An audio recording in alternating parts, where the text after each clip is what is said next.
Atoms are tiny particles that make up everything. Just to put that into perspective, take a drop of water for instance. It contains 5.2 times 10 to the power of 21 atoms. And hopefully you'll remember from your GCSEs that the atom is composed of a central nucleus, which contains protons and neutrons. Orbiting the nucleus, we have shells, also called energy levels, and these contain electrons. So we have three subatomic particles: protons, electrons, and neutrons. You need to know the relative mass and charge of each one. Protons have a mass of 1 and a +1 charge. Electrons have a mass of 1 over 1860 and a -1 charge. Neutrons have a mass of 1 and no charge. They are neutral. We can see that the majority of the mass of the atom is concentrated in the nucleus, since it contains the protons and the neutrons. Right, moving on to elements. An element is a substance that is made up of a single type of atom. For example, this chunk of gold is only made up of gold atoms. There are 118 known elements, and we can find these in the periodic table. These elements are represented by their chemical symbols. For example, Mg is for magnesium, H for hydrogen, and Na for sodium, and so on. This is what we see for lithium. This is the element symbol. The bigger number, which happens to be the number on top,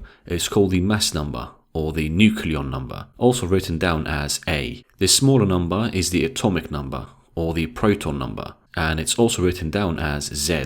Let's count the number of protons, electrons, and neutrons. Lithium has 3 protons. The number of electrons is identical to the number of protons in neutral atoms, so we have 3 electrons. To get the number of neutrons, we do the mass number, take away the atomic number, so that's 4 neutrons. This atom is neutral because it contains 3 positive charges, since protons are positively charged, and 3 negative charges, since electrons are negatively charged. Opposite charges cancel out, so there is no overall charge. Right, moving on to ions. An ion is a charged particle. For example, Li+, Mg2+, Cl-, O2-. Positive ions form when atoms lose electrons. So in the case of Li+, we started off with Li, it lost an electron and became positively charged. And Mg loses 2 electrons to become Mg2+. Negative ions form when atoms gain electrons. So in the case of Cl-, we started off with Cl, gained 1 electron, and became a minus ion. And oxygen gained 2 electrons to become O2- ion. And finally, let's move on to isotopes. Isotopes are atoms of the same element that have the same atomic number, so they have the same number of protons, but a different mass number, so that means a different number of neutrons. Here we have 2 chlorine atoms, chlorine 35 and chlorine 37. Looking at the subatomic particles, the first one has 17 protons, 17 electrons, and 18 neutrons. The second one also has 17 protons and electrons, but 20 neutrons. The definition states that isotopes have the same number of protons, and these two do. The second part states that the number of neutrons must be different, and here they are. So these two are isotopes of chlorine. Atomic number is the total number of protons in an atom. Mass number is the total number of protons and neutrons in an atom. When you have an atom such as this, A is the mass number, Z is the atomic or the proton number. Atoms consist of a central nucleus that is made up of protons and neutrons. The nucleus is surrounded by shells that contain electrons, and atoms have no overall charge since they have the same number of protons and electrons, which are oppositely charged and hence cancel out. An ion is a charged atom. It's formed when an atom loses or gains electrons. Sodium has 11 electrons. The first shell contains 2, the second shell contains 8, so that's 10 so far.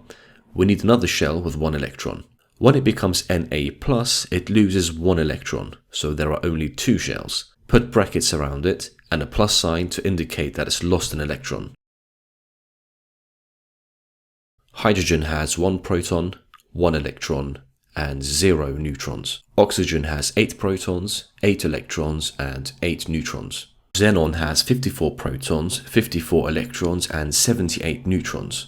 The chloride ion has 17 protons, 18 electrons as it has a minus charge, and 20 neutrons. Helium has 2 protons, no electrons, since it has a 2 plus charge, and 2 neutrons. H plus has 1 proton, no electrons and no neutrons. The atomic number is 82, so look into the periodic table to find this element, which happens to be lead. The mass number is the total number of protons and neutrons, so it must be 208. Finally, we can see that the number of protons and electrons are not equal. There are 2 fewer electrons than protons. When there are less electrons, the atom has a positive charge. So in this case, the charge would be 2+. And this is what you should have got for the other ones. Find the element with 7 protons, which is nitrogen. It has a mass number of 14. The atom has a -3 charge, which means it has 3 more electrons than protons. So there must be 10 electrons. Next we have sodium, which has 11 protons. It has a neutral charge, so the number of protons are equal to the number of electrons. Mass number is 23, and neutrons are 12.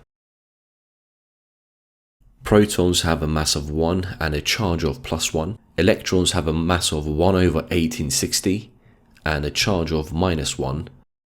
Neutrons have a mass of 1 and a charge of 0 as they are neutral. Isotopes are atoms of the same element that have the same number of protons but a different number of neutrons. Rb99 contains 62 neutrons, whereas Rb75 contains 38, so the number of protons and electrons are the same in both atoms. First, calculate the number of subatomic particles. So in the first one we have 6 protons, 6 electrons and 6 neutrons. Second one has 6 protons, 6 electrons and 7 neutrons, and the third one has 6 protons, 6 electrons, 8 neutrons. These are all isotopes of carbon because they all contain the same number of protons but a different number of neutrons. This statement is true. Chemical properties depend on the number of protons, and all isotopes of an element have the same number of protons. The physical properties depend on the mass number, and isotopes of an element all have different number of neutrons and hence have a different mass number. By mass spectrometry. Both bromines have 35 protons, which means both have similar chemical properties. Bromine 72 contains 37 neutrons, whereas bromine 81 contains 46, which means both bromines have different physical properties.